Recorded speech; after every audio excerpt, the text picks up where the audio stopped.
ಹೊಸ ದಿನದ ಹೊಸ ವಿಡಿಯೋಕ್ಕೆ ಸ್ವಾಗತ ಸುಸ್ವಾಗತ ಗೈಸ್. ಸೊ ನಮಗೆ ಇವತ್ತು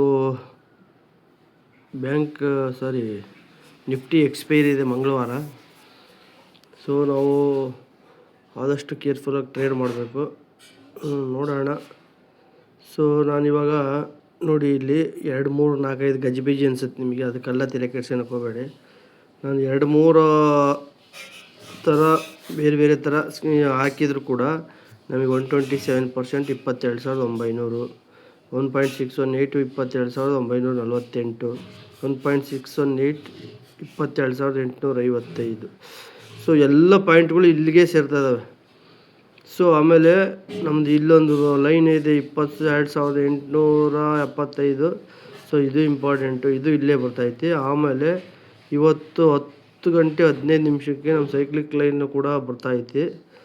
ಸೊ ಹಂಗಾಗಿ ನಾವು 1 ಅವರ್ ಮಾರ್ಕೆಟ್ನ ಡೌನ್ ಹೋಗುತ್ತಾ ಅಂತ ಅಂದ್ಕೊಂಡಿದ್ದೀವಿ. ಡೌನ್ ಬರಲಿ, ಅದು ಎಷ್ಟೊತ್ತು ಬರುತ್ತಾ ಬಂದು ಒಂದು ವೇಳೆ ಒಂದು ಕ್ಯಾಂಡಲ್ ರಿವರ್ಸ್ ತಗೊಂತು ಅಂದರೆ 10 ಕಾಲು ಅಂದ್ರೆ ನಮ್ಮದು 10:30, 10:45, 2-3 ಕ್ಯಾಂಡಲ್ 11 ಗಂಟೆ ತನಕ ಮಾಡ್ಬೋದು, ಇಲ್ಲ 10 ಕಾಲಿಂದನೇ ಹೋಗ್ಬೋದು ಸೈಕ್ಲಿಕ್ ಲೈನ್ ಪ್ರಕಾರ.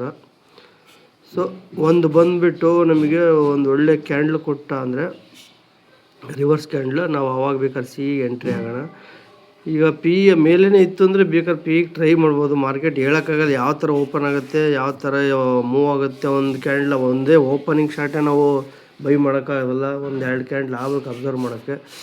ಸೊ ಏನಾಗ್ತೈತಿ ಅಂತ ಗೊತ್ತಾದ ಮೇಲೆ ನಾವು ಮಾಡಬಹುದು. ಇಲ್ಲ ಅಂದರೆ ಸುಮ್ಮನೆ ಮಾಡಿದರೆ ಕೈ ಸಟ್ಕೊಂಡ್ಬಿಡ್ತಾವೆ. ಅರ್ಜೆಂಟ್ ನಾವಾಗಿ ಹಿಂಗೆ ಹೋಗುತ್ತೆ ಅಂತ ಪ್ಲ್ಯಾನ್ ಮಾಡ್ಕೊಂಡ್ರೆ ತಪ್ಪದು. ಒಂದೊಂದು ಟೈಮು ಸಿಗುತ್ತೆ, ಒಂದೊಂದು ಟೈಮು ಕೈ ಕೊಟ್ಬಿಡುತ್ತೆ. ಸೊ ಹಂಗಾಗಿ ನೋಡೋಣ. ನಮ್ಮ ಸಪೋರ್ಟ್ ಇಲ್ಲೇ ಇದೆ ನೋಡಿ, ಎಲ್ಲ ಡೈಲಿ ಸಪೋರ್ಟ್ ಕೂಡ ಇಲ್ಲೇ ಇದೆ, ಎಲ್ಲವೂ ಇಲ್ಲೇ ಇದೆ. ಮಾರ್ಕೆಟ್ ಬೇರೆ ಈಗ ಓಪನ್ ಆಗಿ ಮತ್ತೆ ಹೋಗಿ ಕೆಳಗೆ ಬರ್ತಾ ಇತ್ತು, ಅಲ್ಲಿಗೆ ಮುಗಿದೈತಿ. ಈಗ ಇನ್ನು ಕೆಳಗೆ ಬಂದು ಈ ಸೈಕ್ಲಿಕ್ ಲೈನ್ ಆದಮೇಲೆ ಮತ್ತೆ ಮೇಲೆ ಹೋಗೋ ಸಾಧ್ಯತೆ ಐತಿ ಅಂತ ಅಂದ್ಕೊಂಡಿದ್ದೀನಿ. ನೋಡೋಣ ಇಲ್ಲಿಂದ ರಿವರ್ಸ್ ಹೋಗುತ್ತೋ ಏನು ಮಾಡುತ್ತೋ ಮಾರ್ಕೆಟ್ ನೋಡಿಬಿಟ್ಟು ಡಿಸೈಡ್ ಮಾಡೋಣ ಗೈಸ್. ಸೊ ಅಲ್ಲಿವರೆಗೂ ಸ್ಟೇ ಟ್ಯೂನಾಗಿರಿ. ನಾನು ಏನೇ ಅಪ್ಡೇಟ್ ಟ್ರೇಡ್ ಮಾಡಿದ್ರು ಅಪ್ಡೇಟ್ ಮಾಡ್ತೀನಿ. ಸಾಧ್ಯ ಆದಷ್ಟು ನೋಡ್ತೀನಿ. ಕೆಲಸ ಇತ್ತು ಅಂದರೆ ಒಂದು ಟೈಮ್ ಟ್ರೇಡ್ ಮಾಡೋಕ್ಕಾಗಲ್ಲ, ಮಾಡಿದರೆ ಖಂಡಿತ ಅಪ್ಡೇಟ್ ಮಾಡ್ತೀನಿ ಗೈಸ್. ನಾನು ಒಂದು ತಪ್ಪು ಮಾಡಿಬಿಟ್ಟೆ. ಆ ತಪ್ಪು ಅಂತ ಏನಂತ ಹೇಳ್ತೀನಿ, ಆ ತಪ್ಪಿಗೆ ತಕ್ಕ ಶಿಕ್ಷೆ ಆಗಿಬಿಡ್ತು. ಸೊ ಅದಕ್ಕೆ ನನಗೆ 3,300 ಅಂದರೆ 3,500 ರೂಪಾಯಿ ಲಾಸ್ ಆಯಿತು. ಸೊ ಹೆಂಗೆ ಅಂತ ಡಿಸ್ಕಷನ್ ಮಾಡಿ ಹೇಳ್ತೀನಿ ಗೈಸ್. ನನ್ನ ಮೈಂಡ್ ಸೆಟ್ಟು, ನಾನು 1 ಅವರ್ ಕ್ಯಾಂಡಲ್ ಸ್ಟಿಕ್ ಇಟ್ಕೊಂಡ್ಬಿಟ್ಟಿದ್ದೆ. ಸೊ ಅದಕ್ಕೆ ತಕ್ಕಂಗೆ 10 ಕಾಲಿಗೆ ಅಂತ ನಾನು ಲೆಕ್ಕ ಇಟ್ಕೊಂಡ್ಬಿಟ್ಟಿದ್ದೆ. ಸೊ ಹಂಗಾಗಿ ಅದೇ ಮೈಂಡ್ ಸೆಟ್ಟಲ್ಲಿ ಇಟ್ಕೊಂಡ್ಬಿಟ್ಟಿದ್ದೀನಿ.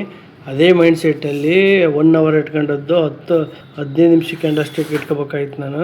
ಅದು ಇದ್ದು ಆ್ಯಕ್ಚುಲಿ 11 ಕಾಲಿಗೆ.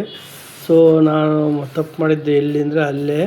ಈಗ 15 ನಿಮಿಷಕ್ಕೆ ಕ್ಯಾಂಡಲ್ ಸ್ಟಿಕ್ ಇಡ್ತೀನಿ ನೋಡಿ ಇವಾಗ.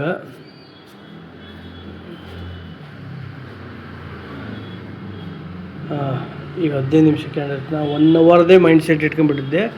ಸೊ ನಂದು ಅದೇ ತಪ್ಪಿದ ತಾಳ ಇದು. ಈ ಕ್ಯಾಂಡಲ್ ಸ್ಟಿಕ್ಕಲ್ಲೇ ನಾನು ಹಳ್ಳಕ್ಕೆ ಬಿದ್ದಿದ್ದು. ನಾನು 11 ಕಾಲು 10 ಕಾಲು ಅಂತ ಇಟ್ಕೊಂಡ್ಬಿಟ್ಟಿದ್ದೆ. 11 ಗಂಟೆ ಆದರೂ ಅದು ಕ್ಲಿಯರ್ ಆಗಲಿಲ್ಲ. ಸೊ ಅಲ್ಲಿಗೆ ಅರ್ಥ ಆಯಿತು, ನಾನು ಸ್ಟಾಪ್ ಲಾಸ್ ಟ್ರಿಗರ್ ಆಯಿತು. ಆಮೇಲೆ ನೆನಪಿ ಬಂತು ನನಗೆ, ಈ ಕ್ಯಾಂಡಲ್ ಸ್ಟಿಕ್ ನೋಡಿಬಿಟ್ಟು ಆಮೇಲೆ ಅರ್ಥ ಆಯಿತು 15 ನಿಮಿಷಕ್ಕೆ ಕ್ಯಾಂಡ್ಲು. ಸೊ ಆಮೇಲೆ ನೋಡಿದರೆ ಸಡನ್ನಾಗೆ ಡಬಲ್ ಮೇಲೆ ಹೋಗಿಬಿಡ್ತದಕ್ಕೆ. ನನಗೆ ಅಟ್ಲೀಸ್ಟ್ 280, ಯಾಕೆಂದರೆ ಇನ್ನೊಂದು 15 ನಿಮಿಷಕ್ಕೆ ಕ್ಯಾಂಡ್ಲ್ ಇತ್ತಲ್ಲ ಇಲ್ಲಿ, ಇದ್ರ ಮೇಲೆ ಅಂದರೆ ಈ 285, 290 ಐತಲ್ಲ ಇಲ್ಲಿ, ಇದ್ರ ಮೇಲೆ ಹೋದರೆ ನಾನು ಎಂಟ್ರಿ ಮಾಡೋಣ ಅಂತ ಹೋದೆ. ಬಟ್ ನನಗೆಲ್ಲೂ ಸಿಗಲಿಲ್ಲ. ಮ್ಯಾಕ್ಸಿಮಮ್ ಹೋಗಿದ್ದೆ 279.4. ಅದು ಆಲ್ರೆಡಿ 3.25, 350 ಆಗಿತ್ತು. ಸೊ ಏನು ಮಾಡೋಕ್ಕಾಗಲ್ಲ. ಹಂಗಾಗಿ ಲಾಸಲ್ಲೇ ಇವತ್ತು ಕ್ಲೋಸ್ ಮಾಡೋ ಪರಿಸ್ಥಿತಿ ಬಂತು. ಮೈಂಡ್ಸೆಟ್ಟು ಕರೆಕ್ಟಾಗಿ ಲೆಕ್ಕಾಚಾರ ಹಾಕ್ಕೊಂಡಿದ್ದೆ ನಾನು. ಇದೆಲ್ಲ ಯಾವುದೋ ಇದು ಇದು BLA, BLB, BLC, CBA ಒಪ್ಪಾಗುತ್ತೆ ಅಂತ ತಿಳ್ಕೊಂಡೆ ನಾನು. ಸೊ ಹಂಗೆ ನಾನು ಅದು ಆದಮೇಲೆ 285 ಮೇಲೆ ಹೋದರೆ ಎಂಟ್ರಿ ಆಗೋಣ ಅಂದ್ಕೊಂಡೆ. ಬಟ್ ನನಗೆಲ್ಲೂ ಸಿಗಲಿಲ್ಲ. ಅಲ್ಲಿಗೆ ಕರೆಕ್ಟಾಗಿ ಬಂದು ಅಲ್ಲಿ ಅದು 3 ಗಂಟೆ ಮೇಲೆ ಎಂಟ್ರಿ ಆಗೋದಿಲ್ಲ. ಸೊ ಹಂಗಾಗಿ ಇವತ್ತು ಲಾಸಲ್ಲಿ ಎಕ್ಸಿಟ್ ಆಗಬೇಕಾಯ್ತು. ಏನು ಮಾಡೋಕ್ಕಾಗಲ್ಲ, ಇದ್ದೇ ಇರ್ತೈತಿ. ಎರಡನೇ ವಾರದ ಹೆಜ್ಜೆ ನಮಗೆ ತಪ್ಪಿ ಹೋಯ್ತು, ತಾಳಕ್ಕೆ ತಪ್ಪಿ ಹೋದ ಹೆಜ್ಜೆ. ಏನು ಮಾಡೋಕ್ಕಾಗಲ್ಲ ಗಾಯ್ಸ್, ಈ ಥರ ಆಗ್ತಾಯಿರುತ್ತೆ. ಇದಕ್ಕೆಲ್ಲ ಇದು ಮಾಡೋಕ್ಕಾಗಲ್ಲ. ಮತ್ತೆ ಹೊಸ್ತಿಂದ ಸ್ಟಾರ್ಟ್ ಮಾಡ್ಬೇಕು. 6ನೇ ವಾರನ ಮಾಡೋಣ, ಏನೂ ತೊಂದರೆ ಇಲ್ಲ. ಬರಲಿ. ಏನು ಎಕ್ಸ್ಪೈರಿ ಟೈಮಲ್ಲಿ ಸ್ಟಾಪ್ ಲಾಸ್ ಇಟ್ಟಿದ್ದೆ, ಹಂಗಾಗಿ ಟ್ರಿಗರ್ ಆಗಿಬಿಡ್ತದು. ಸೊ ಇರಲಿ, ಪರವಾಗಿಲ್ಲ, ಟ್ರೈ ಮಾಡೋಣ. ಮತ್ತೆ ಇನ್ನೂ ಇದೆ, ಇನ್ನು 3 ದಿವಸದಲ್ಲಿ ಅಟ್ಲೀಸ್ಟ್ ಲಾಸ್ ಕವರ್ ಮಾಡ್ಕೊಂಡು ಲಾಭಕ್ಕೆ ಬರೋಕ್ಕಾಗತ್ತಂತ ಟ್ರೈ ಮಾಡೋಣ. ಲಾಸಲ್ಲಿ ಆದರೆ ರೆಸ್ಟ್ ತೊಗೋಬೇಕಾಗತ್ತೆ 1 ವಾರ 15 ದಿವಸ. ಯಾಕೆ ಅಂತಂದರೆ ಫಸ್ಟ್ 3 ವೀಕ್ಸಲ್ಲಿ ಹೆಚ್ಚು ಕಮ್ಮಿ 1 ಲಕ್ಷ ಬಡ್ಡಿ ಮಾಡಿದ್ವಿ. ಆಮೇಲೆ 3 ವೀಕ್ಸ್ ಆದರೂ 10-20 ಸಾವಿರನೂ ಮಾಡೋಕ್ಕಾಗ್ತಾಯಿಲ್ಲ. ಮಾರ್ಕೆಟ್ ಬರೀ ಕರೆಕ್ಷನಲ್ಲೇ ಇದೆ. ಸೊ ಹಂಗಾಗಿ ನೋಡೋಣ ಗಾಯ್ಸ್. ಪ್ರತಿ ಸಲವೂ ಇದೇ ಥರ ಆಗ್ತಾಯಿತ್ತು ನಮಗೆ. 11ನೇ ತಾರೀಕು ಒಂದು ಇಂಪಾರ್ಟೆಂಟ್ ಐತಿ, ಗುರುವಾರ. ನೋಡೋಣ ಏನೇನಾಗುತ್ತೆ, ಏನೇನು ಬಿಡುತ್ತೋ. ಲಾಸ್ ಒಪ್ಕೊಳ್ಳೋಣ, ಏನು ಮಾಡೋಂಗಿಲ್ಲ. ನಾವು ಮಾಡಿದ ತಪ್ಪಿಗೆ ಅದು ಒಪ್ಕೊಳ್ಳೇಬೇಕು. ಅವಸರ ಮಾಡಿಬಿಟ್ಟೆ ನಾನು ಸ್ವಲ್ಪ. ಅದು 15 ನಿಮಿಷದ್ದು 1 ಅವರ್ದು ಅಂತಲೂ ಅಬ್ಸರ್ವ್ ಮಾಡಲಿಲ್ಲ ನಾನು. ಒಂದೊಂದು ಟೈಮ್ ಈ ಥರ ಆಗುತ್ತೆ. ಕರೆಕ್ಟ್ ಅಷ್ಟವರೆಗೆ ವೆಯ್ಟ್ ಮಾಡಿದರೆ ಕರೆಕ್ಟಾಗಿ ಮಿನಿಮಮ್ ಪಾಯಿಂಟ್ ಸಿಗ್ತಾಯಿತ್ತು ನನಗೆ. ನೋಡಿ, ಇದು 15 ನಿಮಿಷ ಕ್ಯಾಂಡ್ಲು, ಇದೇ ಮಿನಿಮಮ್ ಹೋಗಿರೋದು. ಅದಾದಮೇಲೆ ಇದಕ್ಕಂತ ಕೆಳಗೆ ಬಂದೇ ಇಲ್ಲ ಮಾರ್ಕೆಟು. ಎಂಥ ದೊಡ್ಡ ಕೆಲಸ ಮಾಡ್ಕೊಂಬಿಟ್ಟೆ ಅಂದರೆ ಇವತ್ತು ನಾನು. ಒಳ್ಳೆ ಪ್ರಾಫಿಟ್ ಆಗ್ತಾಯಿತ್ತು. ಆ 1 ಅವರ್ ಕ್ಯಾಂಡಲ್ ಸ್ಟಿಕ್ಕು ಏನಿತ್ತು ಮೈಂಡ್ಸೆಟ್, ಅದೇ ಮೈಂಡ್ಸೆಟ್ಟಲ್ಲಿ ಇಟ್ಕೊಂಡ್ಬಿಟ್ಟಿದ್ದೆ ನಾನು. 10 ಕಾಲದ್ದೇ ಲೆಕ್ಕ ಹಾಕ್ಕೊಂಬಿಟ್ಟಿದ್ದೆ ನಾನು. ಅದಾದಮೇಲೆ ಇಲ್ಲೇ ನನಗೆ ಹೊಡ್ತ ಕಟ್ಟಿದ್ದು ನೋಡಿ. ಅದಾದಮೇಲೆ 3 ಕ್ಯಾಂಡ್ಲ್, ಅದಾದಮೇಲೆ ನೆಕ್ಸ್ಟ್ ಕ್ಯಾಂಡ್ಲ್ ಲೋ ಆಗೈತಿ. ಇದೇ ಹೊಡ್ತ ಕಟ್ಟಿದ್ದು.